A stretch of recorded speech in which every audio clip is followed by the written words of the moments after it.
Allez, 4, 3, 2, 1. Hey, salut tout le monde, c'est Greg, j'espère que vous avez la forme. Aujourd'hui, nouvelle review, tout simplement pour faire la mise en avant de la nouvelle X5 de chez Insta360. Et petite variable par rapport à ce qu'on a l'habitude de voir sur la chaîne, ce sera un petit comparatif par rapport à un autre modèle 360 de nos amis de chez GoPro, voir un petit peu ce que ça donne. Donc arrivée de la X5 qui a déjà bien servi, qui va permettre de pouvoir faire des tests plutôt cool, et du coup versus la GoPro Max qui a déjà quelques années. Donc voilà, on va essayer de faire un petit comparatif par rapport à tout ça, qualité d'image, budget, etc. Tout ce qui est intéressant. Et comme d'hab, c'est juste après le générique.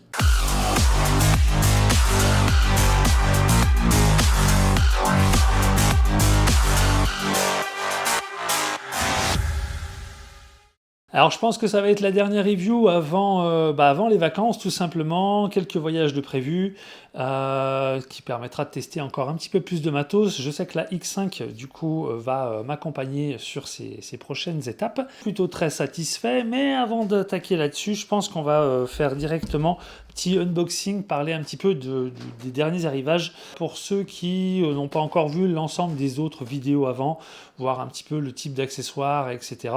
Voir ce qui peut être intéressant. Pour ma part, moi je me laisse toujours séduire. Alors bon, premier déjà, la X5.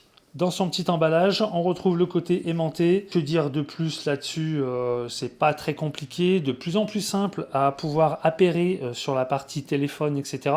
Je sais que sur les premières générations, j'avais toujours un petit peu du mal là-dessus, et maintenant c'est plutôt nickel. Petite parenthèse, passage à un téléphone un petit peu plus costaud, pas mal d'espace intérieur avec de la RAM, donc du coup pour tout ce qui va être montage, ça va être aussi un vrai régal par la suite. Écoute, sur la partie emballage, rien de très compliqué. Hop, à noter que je crois que c'était déjà présent une petite capote mousse qui peut te permettre tout simplement de ranger ta caméra. À noter que moi, je suis plus fan, tu vois, d'acheter cette petite capote silicone que je trouve toujours aussi agréable. Et aussi à noter que celle-ci est un peu plus large que la version précédente de la X4. Donc moi j'aimais bien celle de la X4. La X5 elle fait encore mieux le taf. Par contre du coup si tu achètes cet accessoire, ça rend un petit peu cette pochette un peu obsolète. Donc ça ce sera peut-être ma première petite critique à faire. Tu vois, t'as beau y mettre le cul, le body, derrière la tête est vraiment trop large, donc ça pourrait être cool de pouvoir avoir cette pochette pour éviter l'aspect rayure sur l'écran, pour le sable, etc., de pouvoir la stocker. Et ça pourrait être bien de pouvoir quand même utiliser cet accessoire silicone que je conseillerais à tout le monde pour l'achat de ce type de caméra. À chaque fois quand on a besoin de la poser, t'as pas envie de la poser sur les lentilles, ça peut être fragile, donc c'est peut-être là aussi un de ces points, plus ou moins négatifs. Voilà, dans tous les cas, on aura toujours peur de poser. Donc ça, du coup, on va dire match nul là-dessus. Faire gaffe à notre matos. Allez, vas-y, je ne me laisse pas avoir. Je retourne sur l'aspect unbox. On reste sur l'aspect carton ici. Comme j'avais pu évoquer, tiens, hop, on a le lens cap. C'est le fameux, la petite capote silicone, accessoire indispensable là-dessus. Je suis parti aussi sur un petit kit de lens à remplacer. On savait que sur la X4 et toutes les autres générations, c'était obligé de partir en SAV. Là, grande nouveauté chez la X5, c'est que tu as maintenant la possibilité de le faire toi-même. Tu achètes ce petit kit et tu remplaces toi-même tes globes si tu viens à frotter, les gars qui vont chuter en moto, toute la partie skating, etc. Là, au moins, tu vas pouvoir donner une deuxième vie plus facilement à ton matos. Ça du coup, grande innovation, facile à faire. J'ai vu 2-3 vidéos, j'ai pas encore, je les ai pas abîmées, donc j'ai pas fait le test, voir c'est complexe, mais d'après les tutos, relativement facile, très basique, donc plutôt content. Donc ça aussi, je pense que, bon, t'es peut-être pas obligé de l'acheter tout de suite, mais tu sais que tu pourras donner une deuxième vie à ton matos. La classique perche que j'utilise tout le temps, même maintenant, là je suis en train de filmer avec la non c'est la Ace Pro 2, c'est très bien, en 8K, etc. Je pars toujours sur une petite perche, celle-ci va être un peu plus intéressante. Est-ce que j'ai une rêve pour toi? Invisible Selfie Sticks. Donc bien prendre des versions invisibles. Des fois, tu as des fûts un peu larges si tu prends des marques un peu no-name, du Wish ou je sais pas quoi. AliExpress, fais gaffe, des fois le fût est peut-être un peu large et le côté invisible deviendra visible. Celle-ci est intéressante par sa longueur. Je crois que de mémoire, je l'avais prise sur 1 mètre pour tout ce qui va être partie un petit peu vélo. On verra du coup dans les exemples que cette X5 est partie sur sur un 950 km en vélo sur 11 jours. Grosse étape, voilà, les bords d'océan. Donc je mettrai quelques images histoire d'illustrer. Compatible avec la montre. Je vous apprends rien là-dessus. Donc ça, toujours intéressant pour du 360 de prendre un petit peu de largeur, de pas filmer, encore une fois pour ceux qui ne connaissent pas, filmer avec la main. Voilà, tu seras dans la périphérie, ça va te bouffer la main, c'est pas top. Même à bout de doigt, c'est pas fou. Donc tu mets directement sur une perche, bien plus intéressant, et pour ton montage, bien plus intéressant, moins de déformation aussi sur toi, plus de champ, plus intéressant. Donc ça pour moi aussi un petit indispensable. Je sais jamais trop choisir en termes de carte mémoire. Donc, t'embête pas, moi je suis parti, vu que j'ai besoin de gros débit. Voilà, on avait parlé à l'instant de la 8K, qui est, alors je ne filme pas en 8K, mais celle-là là, qui peut tourner en 8K, elle a besoin de capacité, de cartes mémoire qui peuvent encaisser. Donc, n'hésite pas aussi à acheter un petit coup d'œil sur les cartes mémoire officielles. Elles sont pas si chères que ça, honnêtement, ça... Voilà, ils allument pas, donc tant mieux. Et l'indispensable que je fais sur toutes mes X2, 3, 4 et maintenant 5, c'est le caisson. Caisson qui, du coup, même chose, si tu veux aller dans l'eau, si tu veux avoir moins de déformation, si tu veux vraiment avoir l'encapsulage des deux lentilles, passe par le caisson. Les caméras, même chez GoPro, hein, on va faire aussi des petites parenthèses chez GoPro, ont la possibilité d'aller sous l'eau. De mémoire, on est sur un 5 mètres pour GoPro et j'ai pas fait gaffe s'il y avait un accessoire type caisson. J'aime à croire que oui, mais j'ai pas fait gaffe s'il y en avait un. Donc 5 mètres sans caisson. Ici, sur la X4, X5, on est sur du 10 mètres. 10 mètres de profondeur. Et après, via le caisson, tu es entre 50 et 60. Si je dis pas de conneries, est-ce que c'est indiqué 60 mètres. 60 mètres direct. Donc ça, écoute, moi, c'est le petit plaisir que j'aime bien sur la partie plongée. Là, il y a les vacances qui arrivent. Donc ça, c'est quelque chose qui va me faire plaisir assez facilement. Comme d'hab, pour ceux qui ne connaissent pas, on lave à l'eau claire. Voilà, on évite de trop laisser. On évite les micro-rayures, on range bien. Comme ça, on est sûr d'éviter tous les reflets, tous les parasites, tout ce qui va être un petit peu des petits flares. C'est vraiment quand la lumière un peu violente du soleil va taper un petit peu dans une éraflure, dans une micro-rayure, etc. Voilà. Et on va éviter les aberrations sur nos rushs, tout simplement. Que dire déjà aussi attends, j'en oublie un. Celui-là, j'étais pas prêt. Vraiment, vraiment pas prêt. Et je pense que ça va vraiment faire bouger les choses. Mic Air. Mic Air, qu'est-ce que c'est ? Tout simplement, ça te permet d'avoir un micro déporté. Voilà. Donc je pense que par la suite, tu vois, je vais peut-être plus jouer avec lui, avoir la qualité sonore, etc. J'ai pas encore eu l'occasion de tester à fond, mais Mic Air, à mon avis, ça va être assez intéressant. Généralement, j'utilisais quand j'étais en extérieur pour des petits trucs, des projets avec des potes ou quoi, je branchais directement via un petit adaptateur USB-C vers un entrée jack qui me permettait de pouvoir mettre le Lark 150 de chez Holyland, qui me permettait voilà, d'avoir un micro moi, un micro pour mon pote, et du coup de partir un petit peu en run and gun assez facile, on s'embête pas, et de filmer toujours avec ce type de caméra sur de l'extérieur, sur des petits projets, ça fonctionnait déjà très bien, et ce qui nous manquait, c'est d'avoir un micro. Là, tu vois, je vais couper ce micro-là et je vais te laisser celui-là.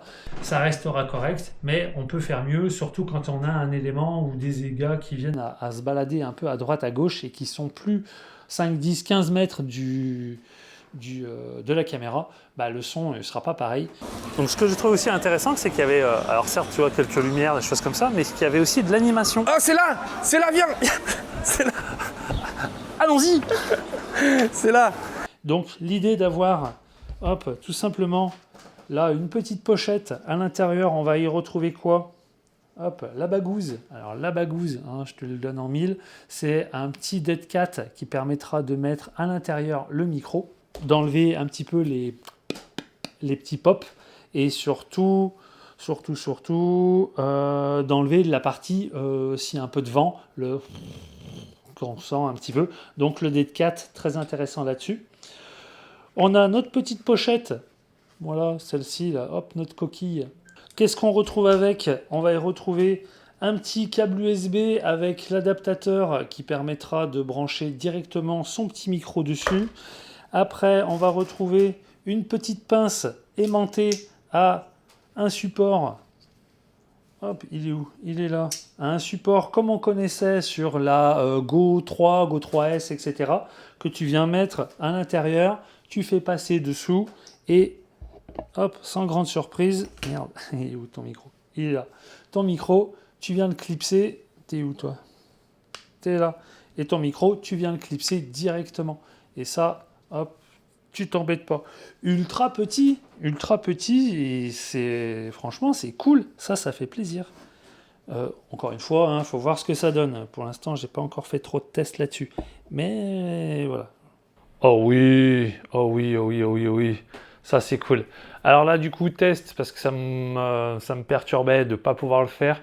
Je suis en plein montage, donc je viens d'appairer directement à la X5 sans passer par ce petit jumper là qui sert peut-être plus pour certains téléphones. J'ai vu que sur la partie téléphone, le Bluetooth, lui, du coup, reconnaissait directement, donc on n'est peut-être pas obligé de passer à chaque fois par ce petit élément, à savoir que tu as peut-être quelques modes à utiliser. Elle sert aussi de télécommande, ce qui nous permettra, voilà, là, tu vois, j'ai repris un peu de recul, je suis à 3 mètres, 4 mètres, allez hop, à 4 mètres, voilà, on a quand même un son qui reste autour de moi. Et c'est du coup tout ce que j'évoquais avant, l'intérêt de pouvoir se déplacer, comme on a pu voir sur l'exemple avec mon collègue à MiniWorld, 2 micros, là du coup on en a un.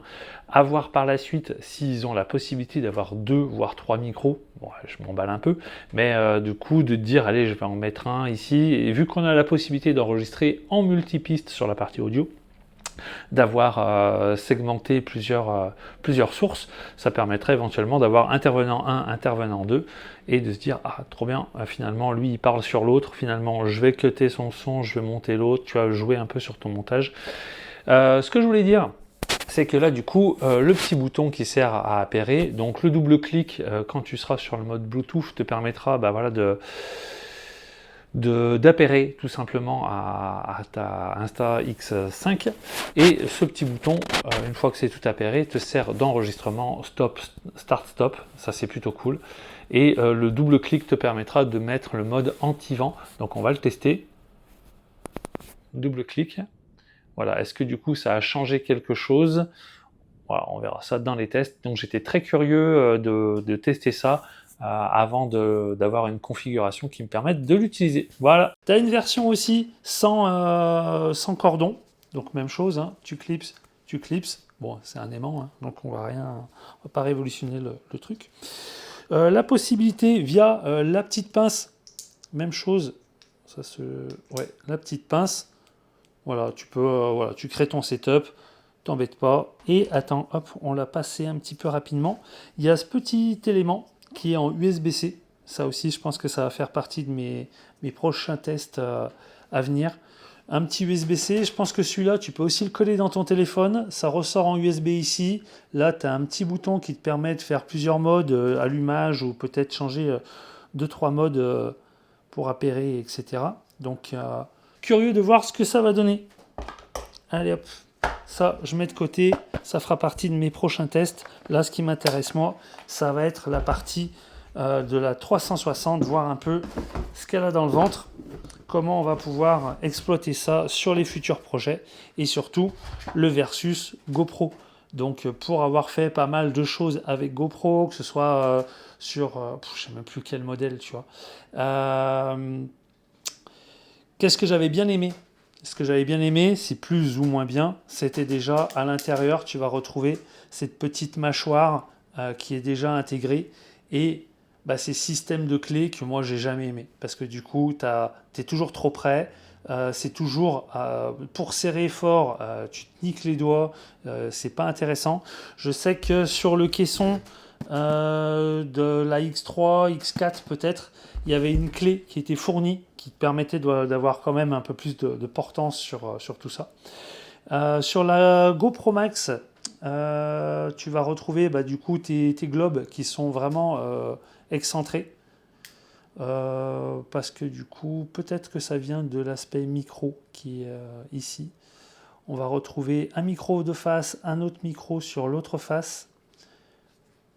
Bon, écoute, pour l'instant, un produit assez léger, assez cool. Honnêtement, déjà, pour du 360, c'était déjà quelque chose assez sympa. Tu avais déjà la partie des petites œillères, là, les petites capotes silicone qui sont déjà présentes dessus. Bon, ça reste un beau produit. GoPro est là depuis pas mal de temps.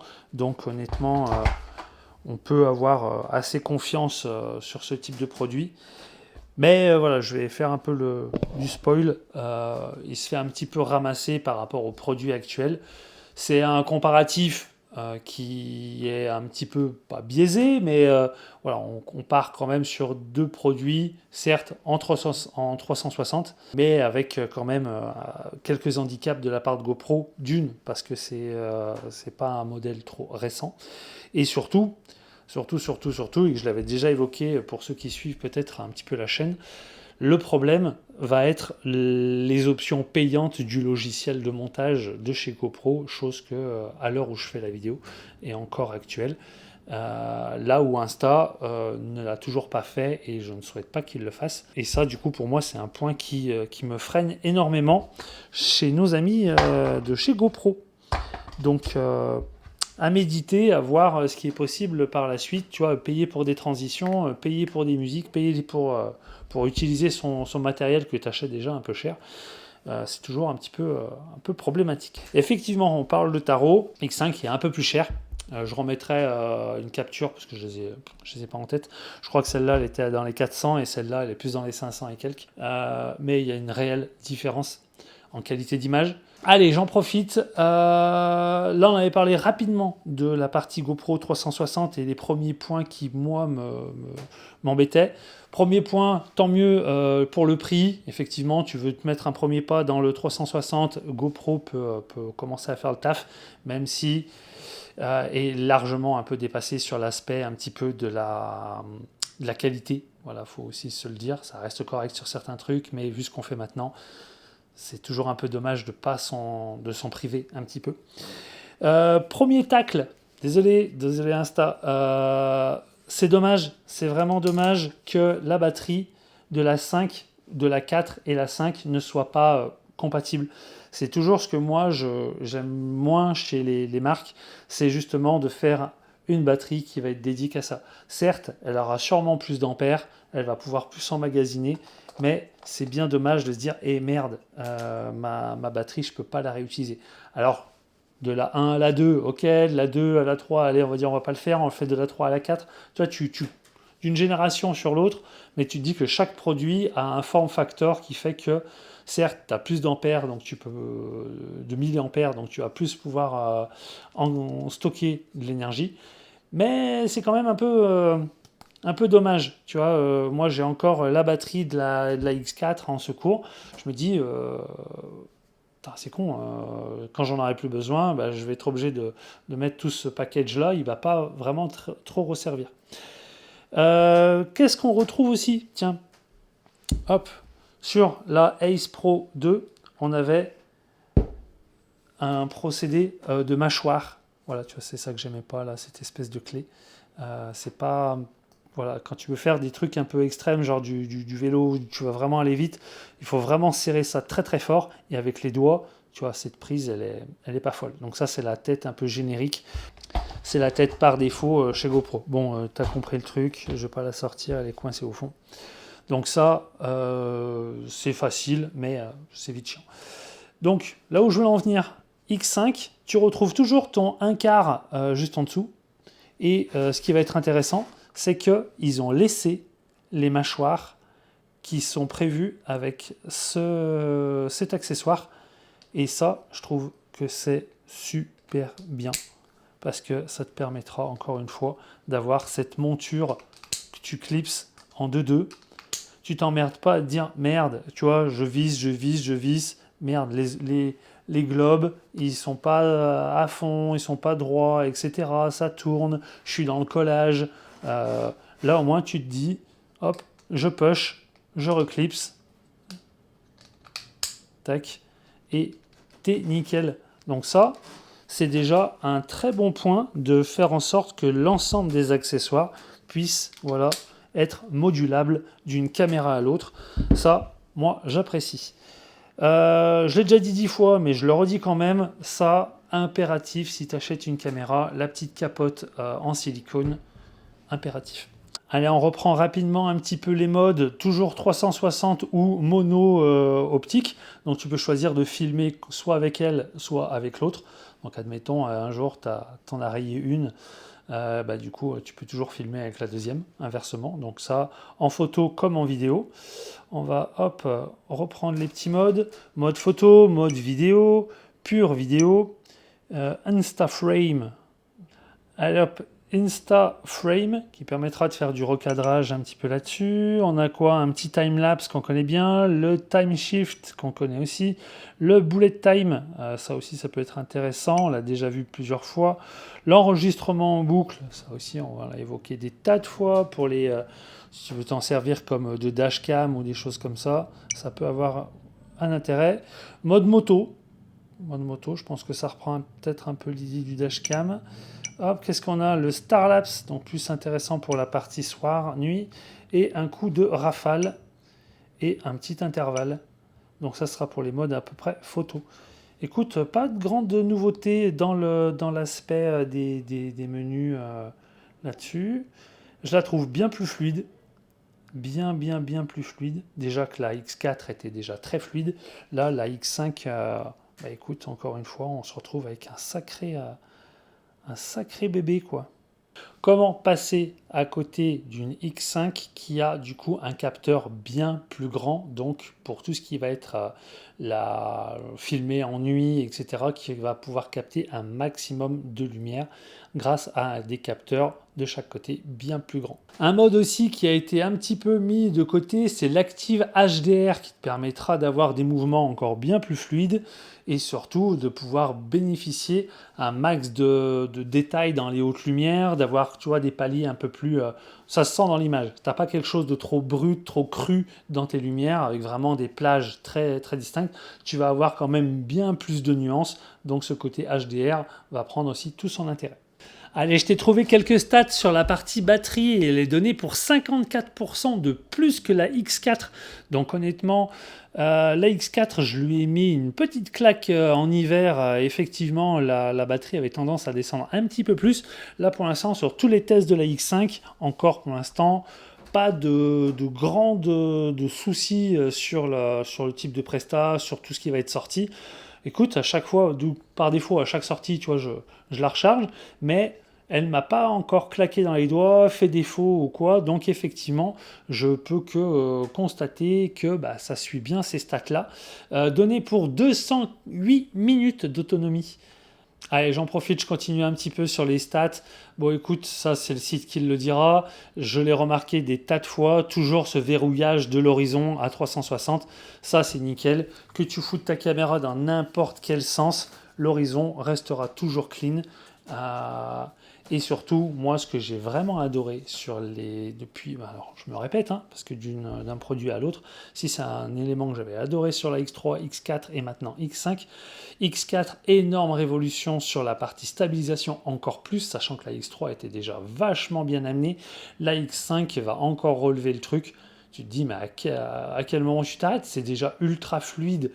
Allez, je me sers de mon anti-sèche encore un petit peu. Donc là, bah, comme on l'avait vu et évoqué, tiens, tu vois, là, ils disent étanche jusqu'à 15 mètres. C'est variable un petit peu, mais voilà. Par défaut, c'est étanche, c'est IP, je sais plus quoi, sur les joints et tout. Tu peux la foutre sous l'eau, mais pour moi, du moment où je la fous sous l'eau, elle ira forcément avec un caisson. D'une pour la création de la sphère, qui se fera bien mieux. Et du coup, tout ce qui va être goutte, etc., pas besoin de caisson, tu t'embêtes pas. Petit comparatif par rapport à GoPro, on parlait des perches invisibles, les deux le font. Voilà, donc c'est plutôt cool. C'est vrai que c'était une grosse innovation à Insta360. C'est eux qui sont arrivés en premier sur le marché avec le 360.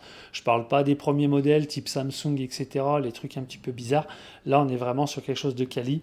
Ça fonctionne bien mieux. Allez hop, maintenant tout ce qui va être aussi boosté par IA, ça va être aussi le gros des futurs sujets dans l'avenir. L'IA va nous aider aussi à faire énormément nos montages à notre place, ce qui prend aussi un certain temps sur des projets de vacances, etc.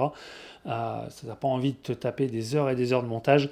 Tu balances tous tes rushs et t'envoies.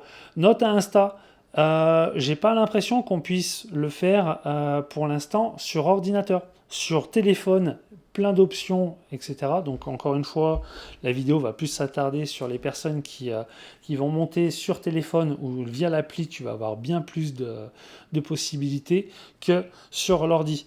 Moi, j'aimerais retrouver la possibilité de faire du montage automatique comme sur téléphone, sur ordinateur. Je balance tous mes rushs, automatiquement, il me crée un montage, il te demande, tu veux que ça dure 30 secondes, 1 minute 30, tu choisis, automatiquement, il te fait un montage en rapport avec là-dessus. Même chose sur la partie montage, j'aimerais bien la possibilité de rajouter une deuxième ligne de son ou une deuxième ligne de titrage.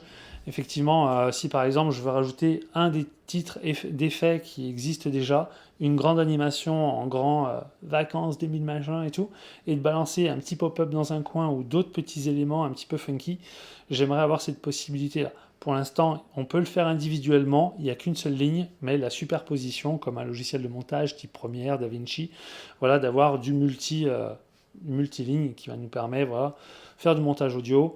C'est toujours là où moi, tu vois, sur les pistes audio, j'aime pas quand elles sont, on part sur un fondu, on repart sur une autre. J'aime bien qu'on puisse éventuellement les souder ou couper, repartir en fondu et repartir sur celle d'en dessous. Donc, faire un montage un petit peu plus complet. Mais bon, encore une fois, ça s'adresse plus à des personnes qui sont pas trop à fond dans le montage et qui veulent un truc un peu plus rapide. Si on veut faire ça, on pourra très bien le faire sur nos logiciels DaVinci et compagnie. Les modules plugins qui existent toujours, donc si tu veux faire du 360 sur Premiere ou d'autres logiciels de montage, tu chopes le plugin et tu viens tout simplement à acquérir tes rushs 360 et là tu vas pouvoir mettre tes points clés, tel angle, tel machin, et là t'es suivi et tes mouvements, tu les gères comme d'hab. Les accessoires, ça on les a vus. Tac, tac, tac. Ah, il y a un petit comparatif X4 machin versus machin. Mais c'est pas le sujet. Hey, 15 mètres. 15 mètres étanche à 15 mètres sur la X5. Tandis qu'on était à 10 mètres pardon, sur la X4 qui nous filme actuellement. Donc j'avais à moitié raison. Résolution photo, bon, c'est une petite extrapolation à 72 millions de pixels sur la X5 en photo. Besoin, pas besoin, ça tu verras ce que tu veux. Et tu peux la descendre jusqu'à 18 millions, ce que je trouve assez bon déjà. Encore une fois, ça dépendra de tes types de projets. Les formats, hop, on s'en fout. H264, H265, ça c'est bien. Montée en ISO jusqu'à 6004. Photo 1/8 millième et, ou alors jusqu'à 120 secondes. Ça pour de la prise longue, ça peut être intéressant. Pas fait le test. Faites-moi savoir pour ceux qui sont dans la prise de vue un peu longue, ce que ça a donné. Qu'est-ce qu'on a? 2400 mAh sur la partie batterie. On a vu les accessoires, on a vu les compatibilités, on a vu les quelques petits points qui restent à éditer par la suite. Bon allez, on repart sur notre petit comparatif Insta versus GoPro. On a vu quelques mauvais points. J'ai évoqué la partie qualité d'image. Je le donne 100% à la X5. Vraiment, ça reste correct, mais ça vaut clairement pas ce qu'on peut faire maintenant. Je l'ai dit tout à l'heure, hein, c'est pas forcément les mêmes produits, etc. Celle-ci commence à prendre un petit peu à vieillir, mais pas trop de remplaçantes ou quoi. X5 commence à plutôt cool. Batterie là aussi gagnante. Protection, bon bah incluse, optionnelle, mais bon, pas excessivement cher là-dessus. Application payante, 0 sur 20. 0 sur 20. J'en ai marre d'être des pigeons. Arrêtons. Voilà, t'achètes une caméra 400-500 balles. Le soft mérite d'être... voilà, ça te fait chier d'encore balancer une pièce là-dessus, quoi. Taille d'écran, 100%. 100% sur la X5. Bien plus de boutons personnalisables. J'ai l'impression qu'il y a aussi bien plus en termes de qualité sonore, bien plus d'emplacement et de micro pour aussi créer quelque chose d'un petit peu plus rotatif. Voilà, pour vraiment avoir des suivis et tout. Là, je le donne aussi sur lui. Qu'est-ce qu'on peut dire de plus? Si, j'avais fait le test, c'était marrant, mais... Est-ce que tu peux me dire en 5 points quelle est la différence entre la X5 de chez Insta360 et la GoPro Max? Alors, en gros, la X5 a une meilleure résolution vidéo, un écran tactile plus grand et une autonomie plus longue. La GoPro Max est plus compacte et robuste. La X5 a une meilleure stabilisation d'image grâce à sa technologie Flow State. Donc si la qualité de la stabilisation est ta priorité, la X5 est un excellent choix. Tu l'utiliserais pour quoi faire? Voilà, du coup, je pense qu'on a trouvé notre grande gagnante. Merci GoPro pour toutes ces années de bons produits. Ça reste encore des bons trucs. C'est une ergonomie, c'est une logique, c'est une marque. On achète aussi une marque. Là, on achète aussi une qualité. Et je pense que j'ai pas de mal à dire que je vais rester encore quelques années avec ça.